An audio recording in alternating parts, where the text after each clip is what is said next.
Yeah, it's completely snapped. And there she goes. So guys, we are dismantling the old engine, taking parts from the old engine, and we are going to build it on this engine.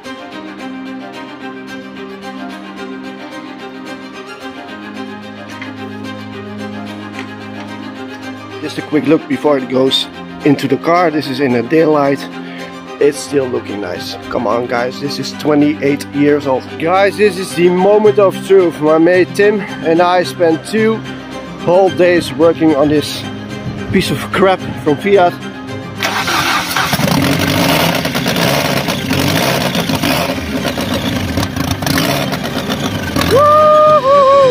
Well guys, it is running, but it sounds a little bit weird to be honest. But when I press the clutch, that's terrible. Guys, it's a new day, and well, today is the day that we are going to fix that gearbox issue. I really don't like it that it didn't go well, because I have to take everything out again. Except the engine of course, but the gearbox has to go out. The front has to go out again, that's why I will lose some coolant probably also. Yeah, lucky me. But first let's see if it will start, because the alternator over there is not really charging.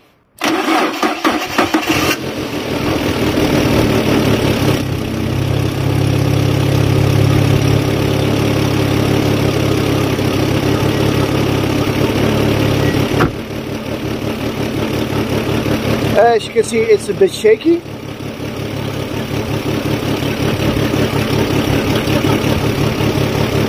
I still do believe that it's because of that gearbox that is causing some friction, why it's running rough. But overall, it starts, it drives, so that's perfect. Guys, as you can hear, the engine is running. It needs some fine tuning, of course, but it has trouble starting. It didn't really go that well, so I really want to test that battery.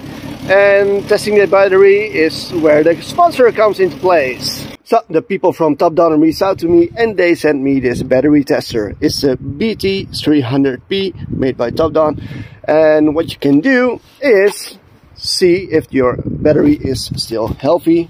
If you can do a crank test, and the technical specifications says it all. A battery test, a cranking test, and you can do a charging test, and all the data that comes from this little machine is printed out using a thermal printer, so there is no ink involved. So let's open the box, and inside the box you will find a very useful manual, a protective cover, and inside this protective cover is the little device that we are going to use today. So let's get it out. As you can see, I have never used it before. It's still all connected, and as I said, it has a little printer, and it's a thermal printer, so there's no ink involved, and it comes with 3 paper rolls.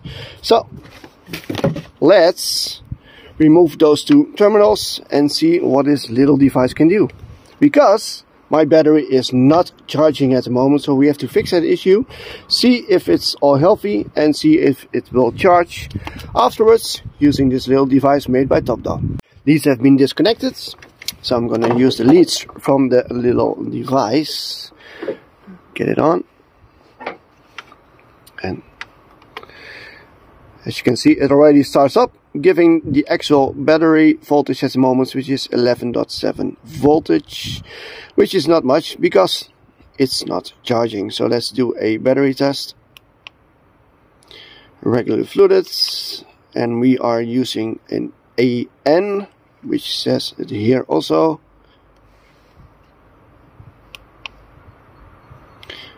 $500 amps. Well, it's a little bit more, but it will work. Power is too low, but you want to continue testing. Let's test.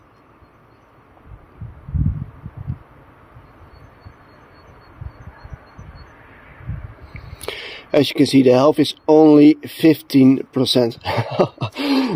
It's almost dead. That's why it's not really starting that good. As you can see, it's not charging because the engine is not running. Let's do a print. Oh, look at that, guys. This is the actual data from this battery. This is a very useful device. I'm very happy with it, especially in the winter period. So thank you Top Down for sponsoring this video. And if you want this little device also, I'll leave a link in the description. Thanks. Guys, the gearbox is back off. I noticed a few things. There was some scathing material on this clutch bearing, and also a little damage on here. So I think the starter motor is still working. Thank God, I can always replace it, but I think something was not seated correctly, because that's not normal. So something went wrong there. I can't see anything on the clutch, so that's just, thank God it's fine, but I could have also used the old one that came with the engine. So I'm waiting for my mate Tim, because it's best to use 2 people to get that gearbox into here, because there's absolutely no space. Normally you have a big lift or something, which I don't have, so it's just got to do with manpower. So guys, the gearbox is back in correctly. My mate Tim, the Chinook guy, helped me, and we did some measuring, to be honest, because this engine is from 1996. My original engine is from 2004. At least the car is from 2004. The engine is from 2001, I believe. Anyways, so we thought maybe the flywheel, which is behind here, is different. So we measured everything, and basically the distance from the crankshaft to the flywheel is the same. So the starter motor, which is connected to the flywheel in here, where are you? That's the flywheel. Hope it can focus. Too dark probably. Anyways, that's the flywheel. The starter motor is connected to it, and basically it just, when the starter motor is starting, it basically just spins the flywheel and the engine starts, blah blah blah.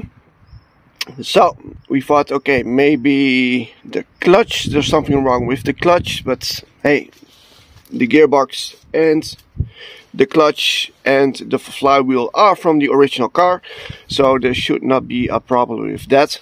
Then we noticed that the starter motor has some grindings, and when I installed the gearbox, I did it all on my own.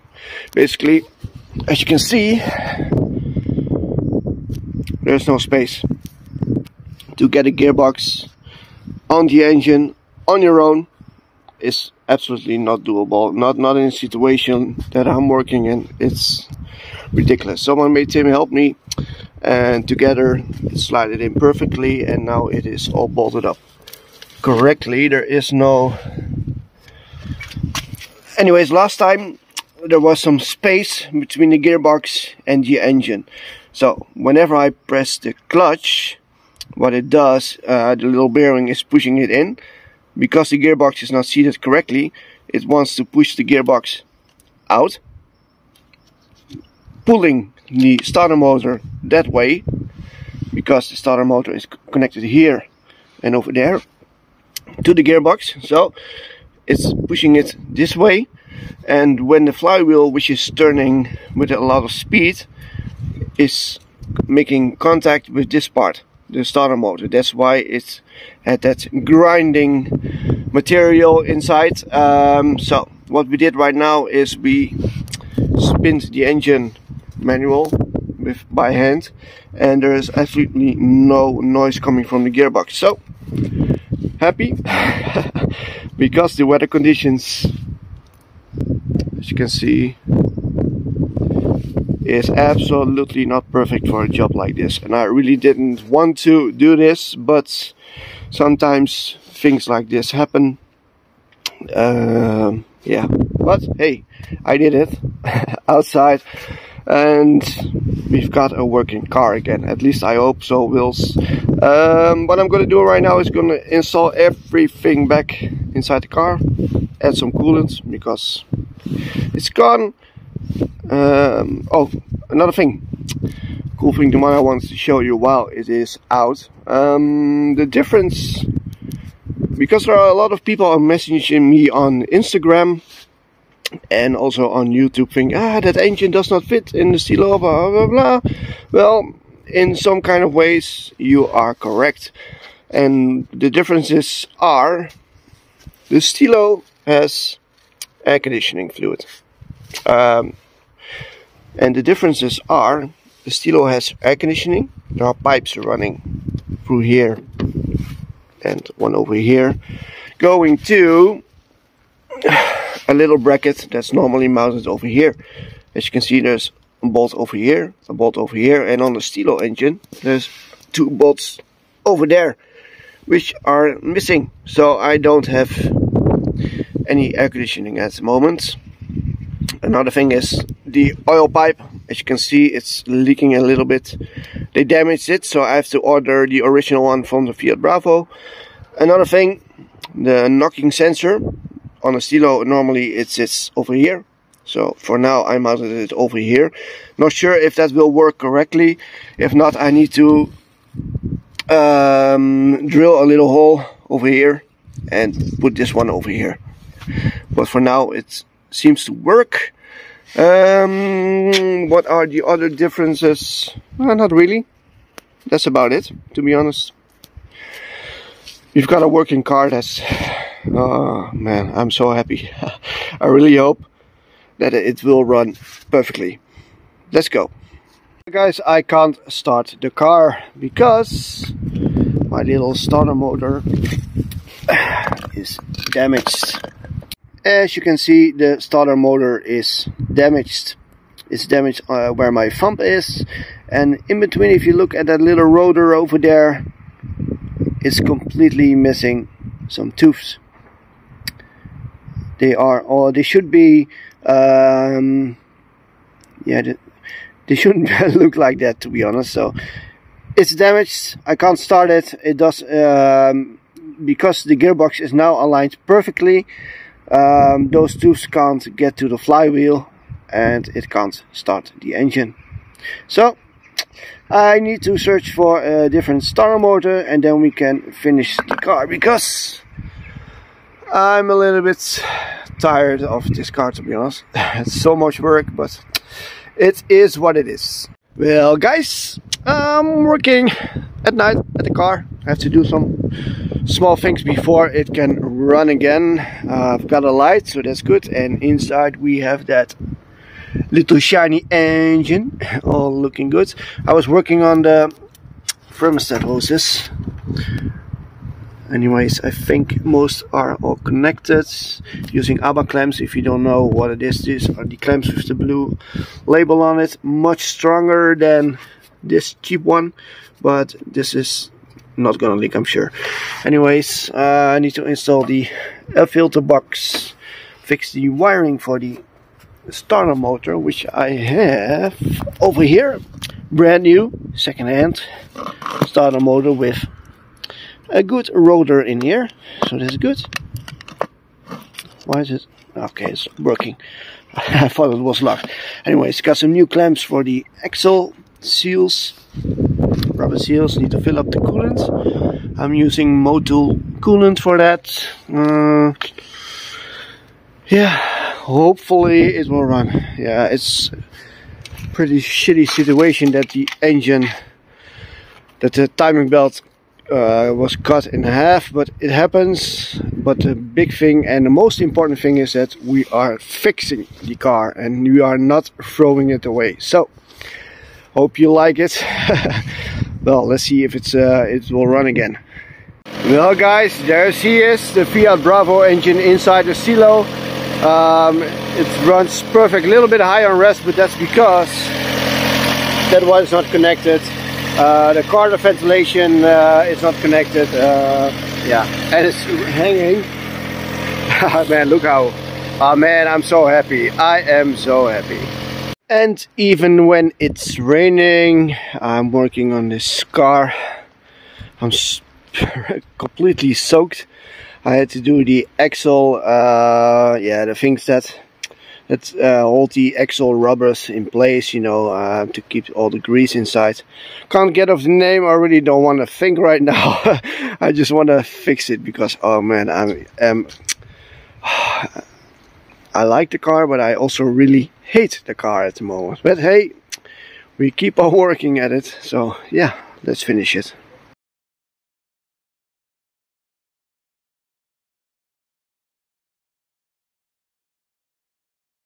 Well guys, the front is off and this is the part that I need to get to. I hope you can see it. As you can see, it is all dirty because of the oil that is leaking, and the main reason for that is this little piece over here. There's a rubber missing. As you can see, oil is coming out. So I'm gonna replace that seal. I'm gonna tighten all these bolts from the inlet manifold, so this one, etc., all around the inlet manifold, because I noticed in the earlier video that I used a little machine to tighten the bolts, but I'm not really 100% sure that I tightened them all.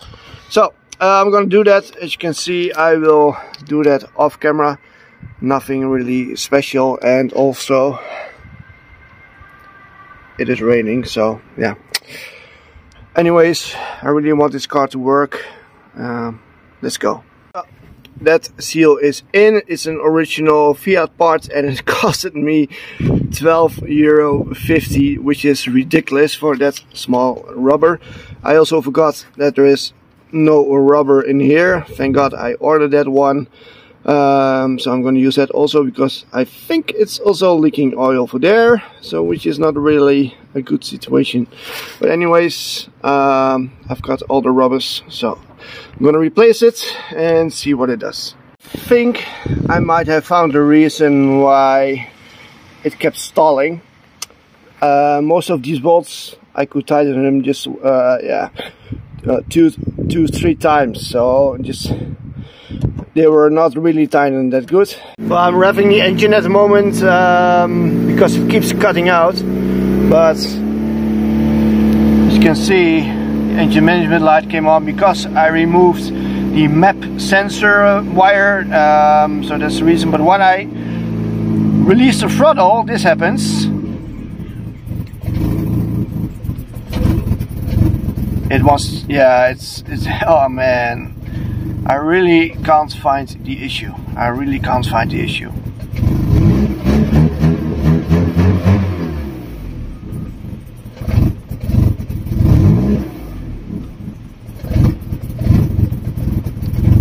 It really has issues, you hear it. So I'm gonna scan for codes and see what happens. It's giving me these codes: the clutch pedal and the intake pressure sensor. Let's remove them. Zip, 0 codes. So let's start the car again. It won't start unless I push the throttle body.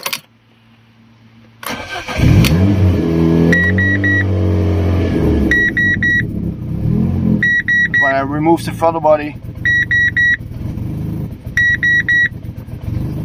the car is getting shaky. It's not getting enough air, so I'm not sure where.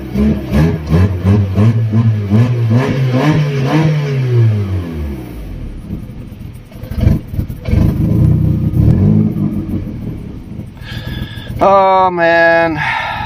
Well, as you hear, it's still shaky. It's searching for air, which you can hear. Look at it, because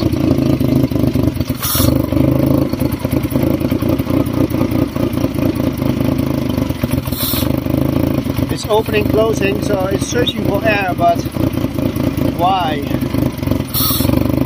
Why? Oh man.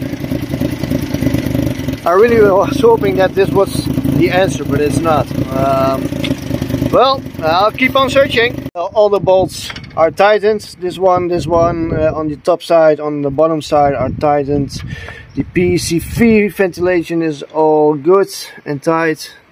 I'm using clamps, so there's not a problem there. I replaced the spark plugs, I replaced the ECU, I replaced the throttle body. It runs better without this little hose here, but it keeps cutting out. So it could be the map sensor, but I'm not sure if that is the problem. So I am a little bit confused. So on a cold start it runs fine, but when it gets warmer or up to temperature it keeps cutting out. So there's something wrong with the fuel, air and ignition, but I don't know what, because it runs fine on the highway on the good speeds. It runs perfectly fine, no issues there. So that it's not the timing. It has got to be something with the fuel or the air. Maybe it's running too rich, maybe it's running too lean. I'm not sure. The only reason that I can think of right now are the injectors. I'm running right now on the Stilo injectors. Those are 215 cc, and the Bravo engine, which is this engine at the moment, those injectors are 190 cc. But that's all guessing, and the problem is those injectors are right in there. So I don't know. I'll keep searching. Well guys, let me know in the comments if you have any suggestions what it can be, because I think I've almost looked at everything, but who knows, maybe somebody has an idea what's going on. I hope you liked this video. If you did, hit the thumbs up button, subscribe button, and I'll see you in the next one. Bye.